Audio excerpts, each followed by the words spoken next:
সুপ্রিয় শিক্ষার্থী বন্ধুরা, তোমাদের সবাইকে শুভেচ্ছা ও স্বাগতম। আশা করি সবাই ভালো আছো।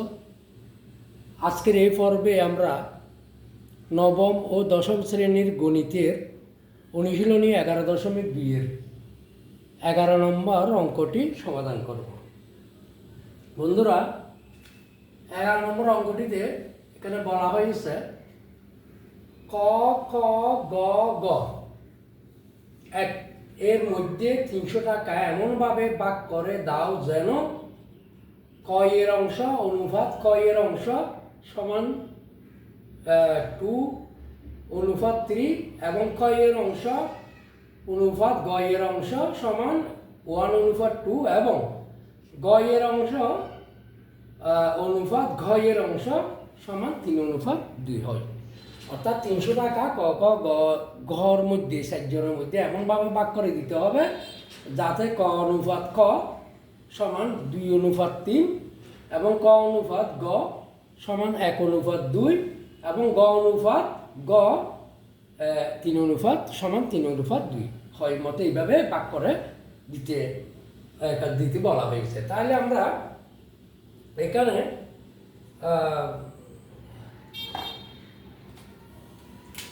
আমরা এটা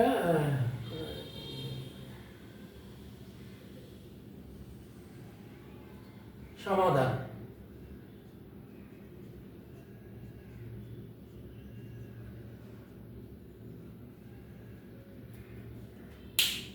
তাহলে এখানে দেওয়া আছে কি, দেওয়া আছে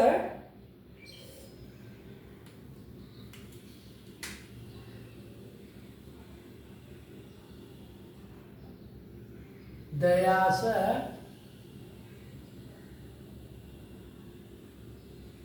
ক এর অংশ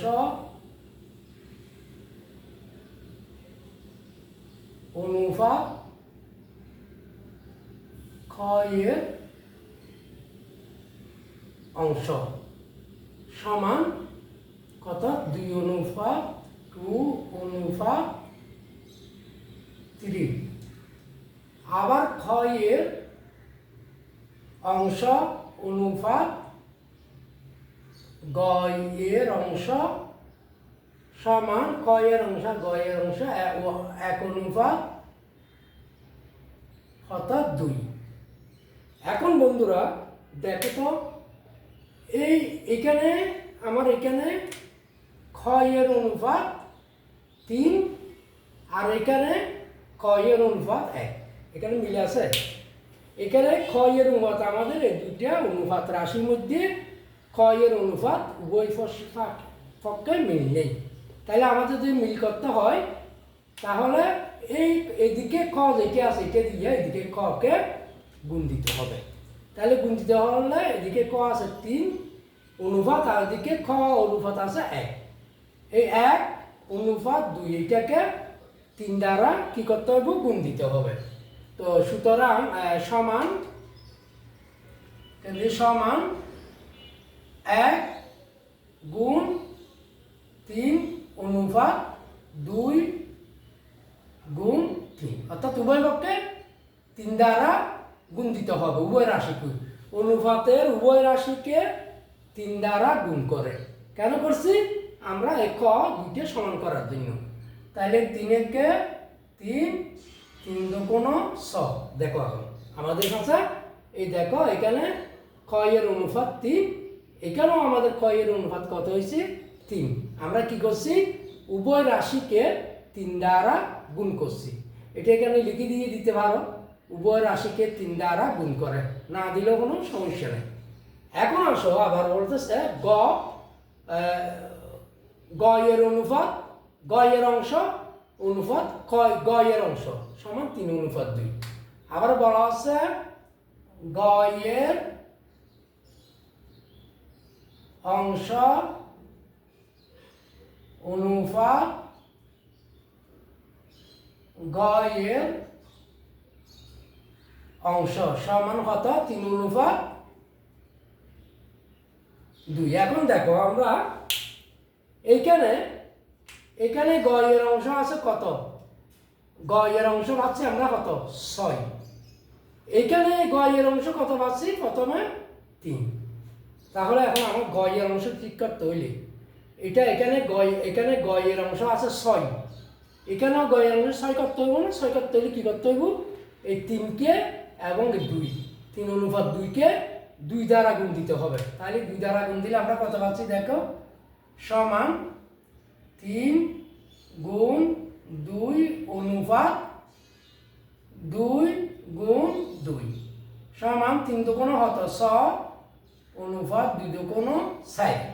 এখন আসো, তাহলে আমরা ক এর অংশ অনুপাত ক এর অংশ, এখন সুতরাং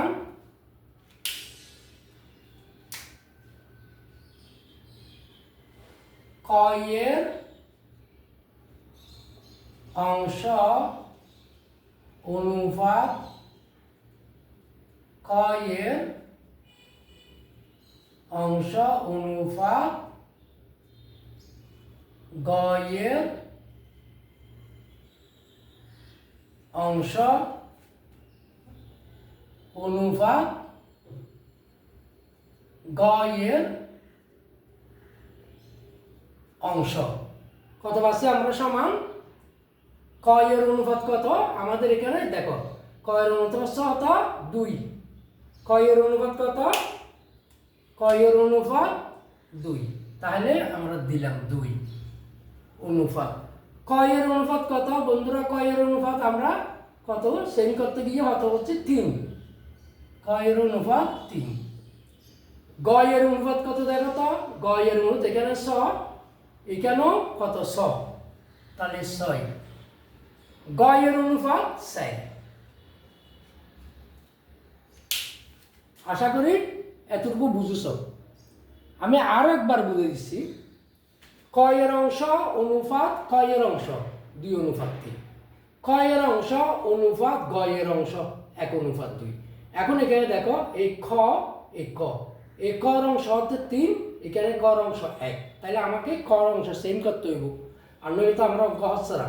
তাহলে ক এর অঙ্ক সেম করতে গেলে এই নিচের অনুপাতের রাশি দুটিকে এইদিকে খ এর অংশ অর্থাৎ 3, ক এর অনুপাত 3 দ্বারা গুণ দিতে হবে। তাহলে আমরা এই 1কে 3 দ্বারা গুণ দিছি, অনুপাত এই 2কেও 3 দ্বারা গুণ দিছি, তাহলে কত 3 কে 3, 3 দুগুণ কত 6, তাহলে এখানে ক এর অনুপাত 3 পাইছি, এখানেও ক এর অনুপাত 3, তাহলে এখানে ক এর অনুপাত কত 2, ক এর অনুপাত 3, গ এর অনুপাত পাইছি কত 6। ঠিক আছে, এখন আবার বলছে গ এর অংশ অনুপাত গ এর অংশ 3:2, তাহলে গ এর এখানে 3 হয়, এখানে কত আমাদের গ, এখানে হচ্ছে 6, তাহলে মিলতেছে না, তাহলে আবার গ মিলাতে হবে। গ মিলাতে গেলে এটার সমান কত হলে 2 দিয়ে গুণ দিতে হবে। তো অনুপাতের রাশি যেহেতু 2টা, এটাকেও 2 দিয়ে গুণ দিতে হবে, তাহলে আমরা 3কে 2 দিয়ে দিচ্ছি, 2কেও 2 দিয়ে দিচ্ছি, 3 দুগুণ 6 অনুপাত 2 দুগুণ 6। ক এর অংশ অনুপাত ক এর অংশ অনুপাত গ এর অংশ অনুপাত গ এর অংশ কত পাচ্ছি আমরা? ক এর অংশ পাচ্ছি কত 2, ক এর অংশ পাচ্ছি কত, ক এর অংশ পাচ্ছি কত 3, গ এর অংশ পাচ্ছি কত 6, এই দেখো গ এর অংশ এখানে 6, এই যে 6, এইখানেও গ এর অংশ প্রথমটা 6, তারপরে গ এর অংশ পাচ্ছি কত 4, আমরা এটা লিখছি। এখন আমরা মনে করি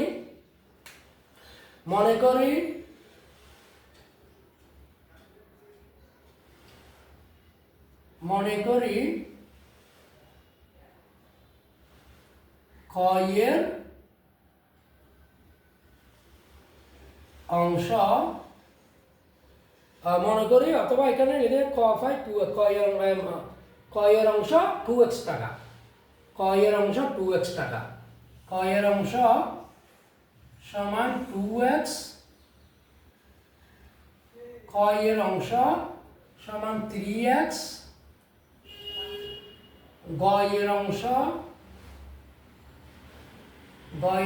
সমান 6x, গ এর অংশ সমান 4x। ঠিক আছে, তাহলে প্রশ্ন মতে আমরা কি পাচ্ছি দেখি। তাহলে প্রশ্ন মতে এটা আমরা উপরে লিখি।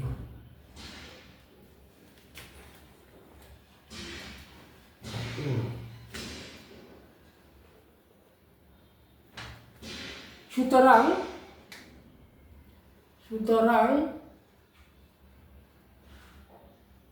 প্রশ্ন মতে 2x যোগ 3x যোগ 6x যোগ 4x সমান 300 বা 3 2 5 7 11 11 4 হতো 15x সমান 300 বা x সমান 300 ডিভাইড বাই 15, সুতরাং x সমান কত পাইছি আমরা 20 টাকা 20। তো সুতরাং ক পাই কত 2x, ক 5 2 গুণ x সমান কত 20 টাকা, এটা 300 কি টাকা। ক 5 3x 3 গুণ 20 টাকা। গ 5 6 গুণ 20, গ 5 4 গুণ 20 সমান, তাহলে মোট কত পাচ্ছি 20 দুগুণ 40 টাকা। তারপরে ক 5 3 কুড়ি 60 টাকা, গ 5 120 টাকা, গ 5 4 কুড়ি 80 টাকা। এটা হচ্ছে আমাদের 11 নম্বরের আনসার। আশা করি বন্ধুরা তোমরা সবাই বুঝেছ। আমরা এখন তাহলে 60 40 100 220 220 80 200 300 আমাদের অঙ্কটা মিলে গেছে। তা আশা করি তোমরা সবাই বুঝেছ। হ্যাঁ, এখানে আমরা অনুপাতটা বের করছি। অনুপাতটা বের করার পরে এখানে একটু উভয় রাশিকে 3 দ্বারা গুণ করা, এখানে উভয় রাশিকে 2 দ্বারা গুণ করা, এগুলো একটু লিখে দিলে ভালো হয়, না লিখলেও কোনো সমস্যা নেই। এখন আমরা তাইলে অনুপাত পাইছি আমরা 2 ক পাইছি 2 অনুপাত ক ক গ গ 2 অনুপাত 3 অনুপাত 6 অনুপাত 4, অর্থাৎ ক এর অনুপাত ক অনুপাত গ অনুপাত গ অনুপাত সমান পাচ্ছি 2 অনুপাত 3 অনুপাত 6 অনুপাত 4 অনুপাত। মনে করি আমরা ক এর অংশ 2x ধরছি, ক এর অংশ 3x ধরছি, গ এর অংশ 6x ধরছি, গ এর অংশ 4x ধরছি। তাইলে সেগুলোটা যোগ দিয়ে প্রশ্ন মতে কত টাকা মোট 300। তাহলে এখানে 15x সমান 300, x সমান 20 টাকা পাইছি। ক 5 যেহেতু 2x 2 দ্বারা গুণ, ক 3x 3 দ্বারা গুণ, গ 6x 6 দ্বারা গুণ, গ 4x 8 দ্বারা গুণ। তাহলে 20 দুগুণ 40, 3 কুড়ি 60, 6 কুড়ি 120, 4 কুড়ি 80, মোট 300 টাকা আমরা এইভাবে অনুপাত আকারে ভাগ করে দিলাম। আশা করি তোমরা বুঝেছ। সবাইকে ধন্যবাদ জানিয়ে আমি এখানে শেষ করছি।